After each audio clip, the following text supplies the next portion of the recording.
Apple కన్నా జామ మిన్న. ప్రతిరోజు యాపిల్ తిను, డాక్టర్ను దూరంగా పెట్టు అనేది వ్యాపార పోరాటం మాత్రమే. మన దేశవాళీ జామకాయ 100% యాపిల్ కన్నా మేలు. ఇది ప్రకృతి సిద్ధంగా లభిస్తుంది. పురుగుల మందులు వాడవలసిన పని లేదు. ఎక్కడంటే అక్కడ తాజాగా దొరుకుతుంది. యాపిల్తో పోలిస్తే చాలా తక్కువ ధరలో లభిస్తుంది. ఇందులో పోషక విలువలు పుష్కలంగా విటమిన్ సి, యాంటీ ఆక్సిడెంట్లు, ఫైబర్, పొటాషియం ఉన్నాయి.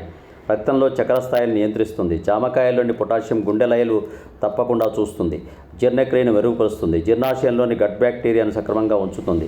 చర్మ ఆరోగ్యాన్ని మెరుగుపరుస్తుంది. రోగనిరోధక శక్తిని పెంచడంలో సహాయపడుతుంది. జామలో ఏ, బి, ఈ మరియు కే వంటి విటమిన్లు, ఇనుము, జింకు, రాగి, సెలీనియం వంటి ఖనిజాలు ఉన్నాయని శాస్త్రవేత్తలు చెబుతున్నారు. జామకాయ తక్కువ క్యాలరీ ఉన్న పండు కావున బరువు తగ్గడానికి ఉపయోగపడుతుంది. సర్వకాల సర్వావస్థల్లో మనను కాపాడడానికి సర్వావస్థల్లో దొరికే జామకాయను తిని ఆరోగ్యాన్ని కాపాడుకోవడం మన విధి. ప్రకృతి సిద్ధ జీవనం ఆరోగ్యానికి సోపానం.